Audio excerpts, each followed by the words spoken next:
Olá, sejam bem-vindos ao nosso seminário da disciplina de Botânica da Universidade Presidente Antônio Carlos Barbacena.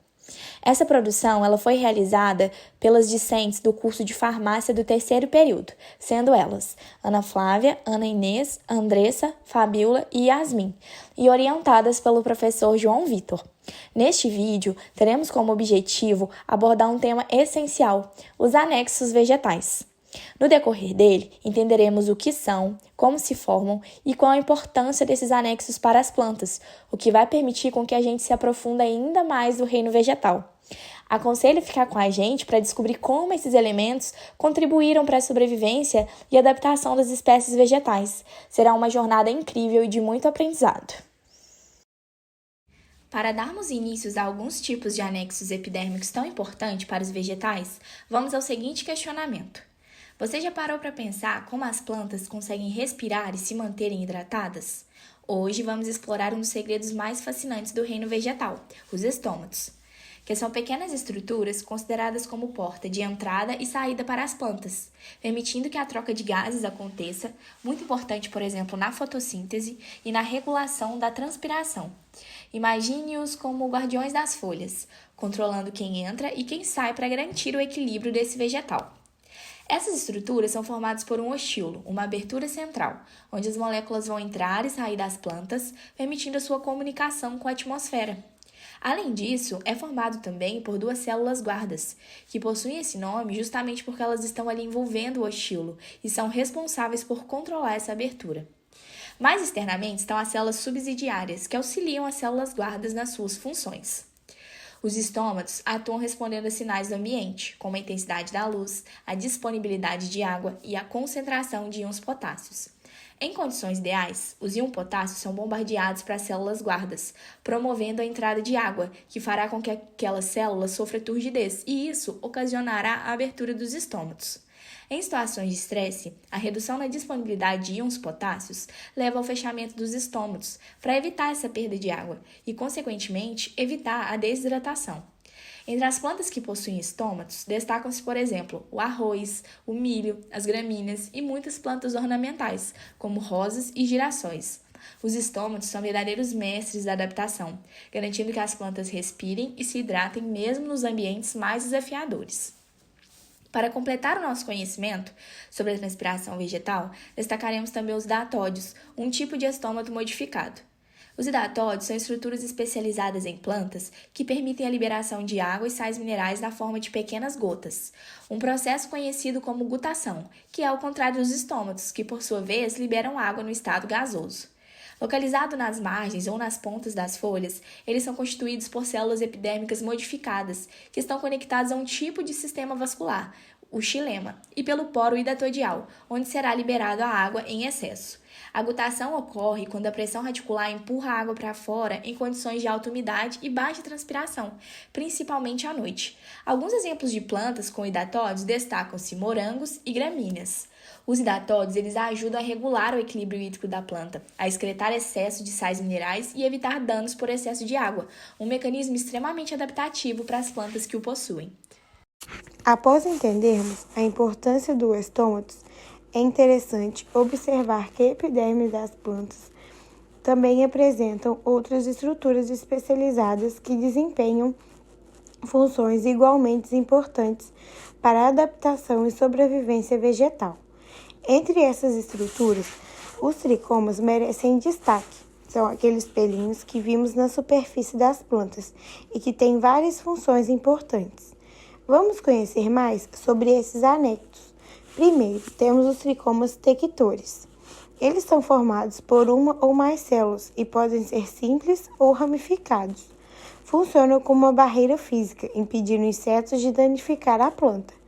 Sua vantagem adaptativa é proteger contra herbivoria e ajudam a reduzir a perda de água. Podemos encontrá-los em planta como o falso boldo. Em segundo lugar, os tricomas glandulares. Estes têm um pedúnculo e uma cabeça que secreta substâncias. Eles liberam substâncias que afastam herbívoros ou atraem polinizadores, proporcionando uma defesa química contra predadores e facilitam a polinização. São comuns em plantas carnívoras, como a orvalinha. Por fim, os tricomas mistos, que combinam partes secretoras e tectoras. Essas estruturas realizam tanto a secreção de substância quanto a proteção física e oferecem múltiplas formas de defesa e ajudam na atração de polinizadores. Podemos encontrá-los em plantas como a lavândula.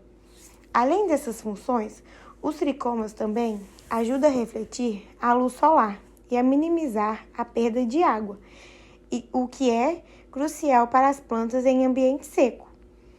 E em plantas carnívoras, eles facilitam a captura e digestão de presas. Essas estruturas são essenciais para a sobrevivência das plantas, ajudando-os a se proteger, a atrair polinizadores e a se adaptar aos seus ambientes. Explorando mais detalhadamente, podemos classificar os tricomas em diferentes tipos, cada um com suas funções específicas. Entre eles destacam-se, por exemplo, as papilas. As papilas são estruturas pequenas e salientes encontradas na superfície da epiderme das plantas. Composta por células epidérmicas, cada papila possui sua própria parede celular e pode conter espaços intercelulares para a secreção de substâncias. Cobertas por uma cutícula protetora, as papilas desempenham diversas funções essenciais para a adaptação e sobrevivência das plantas. Sua função primordial é a defesa contra herbívoros e patógenos, seja através de uma barreira física ou da secreção de substâncias químicas repelentes ou tóxicas. Além disso, as papilas auxiliam na regulação de transpiração, na absorção de água e nutrientes e na atração de polinizadores, aumentando as chances de sucesso produtivo das plantas. Exemplos de plantas que possuem papilas incluem o tomateiro, com suas papilas glandulares que combatem herbívoros e patógenos, a hortelã, que utiliza de suas papilas para secretar óleos essenciais repelentes, e os cítricos, cujas folhas apresentam papilas com propriedades defensivas e aromáticas. Em suma, as papilas são estruturas multifuncionais e adaptativas, que desempenham um papel fundamental na ecologia e na sobrevivência das plantas em diversos ambientes. Outra subdivisão de tricomas muito importante nos vegetais são os acúleos, que apresentam uma formação epidérmica rígida afilada, ou seja, pontiaguda e com aspecto semelhante de espinho. Deve-se atentar para não confundir os acúleos com os espinhos, pois difere-se deles por serem originados da projeção de paredes lignificadas de células epidérmicas, por não conter uma posição definida no órgão e por não possuírem elementos condutores, tornando-os de fácil remoção, conforme demonstrado no vídeo. Os acúleos apresentam função semelhante aos espinhos, que está relacionado com a função de defesa, tendo como vantagem adaptativa concedida evitar que a planta sofra herbivoria. Os acúleos são encontrados em caules de roseiras e paineiras, em folhas de abacaxi e de juá, nos frutos chamados de craspédios, de mimosa pudica. Além disso, as plantas apresentam também um outro tipo de anexo e de extrema importância para a sua adaptação, as escamas. As escamas vegetais são estruturas anexas encontradas em plantas como os pinheiros. Compostas por células epidérmicas modificadas, são pequenas, rígidas e sobrepostas. Suas funções incluem proteção dos órgãos reprodutivos, redução da perda de água, defesa contra herbívoros e auxílio na dispersão de sementes. Adaptativamente, as escamas minimizam a desidratação e aumentam a resistência a predadores, promovendo a sobrevivência em ambientes variados. Uma curiosidade importante sobre os anexos epidérmicos vegetais é que ao longo de centenas de milhões de anos, as plantas terrestres desenvolveram estômatos, tricomas e escamas para enfrentar os desafios dos novos ambientes. As plantas primitivas, por exemplo, como musgos e hepáticas, que surgiram há cerca de 470 milhões de anos, continham estômatos mais simples ou ausentes e tricomas básicos para ajudar na retenção de umidade, enquanto algumas tinham escamas para evitar a desidratação. Com o aparecimento das pteridófitas ao longo da evolução das plantas, há cerca de 420 milhões de anos, surgiram estômatos mais especializados, para ajudar no controle das trocas gasosas e na transpiração. Tricomas e escamas foram evoluindo para proteger, por exemplo, contra herbivorias e ajudar na conservação da água. As gimnospermas, que surgiram há aproximadamente 360 milhões de anos, desenvolveram estômatos profundos para conservar a água, tricomas especializados para auxiliar na defesa e escamas em estruturas reprodutivas para proteger as sementes. Por fim, as angiospermas, surgidas há cerca de 130 milhões de anos, diversificaram ainda mais as suas estruturas, com estômatos eficientes, tricomas multifuncionais e escamas para proteger os frutos, adaptando-se a diversos habitats.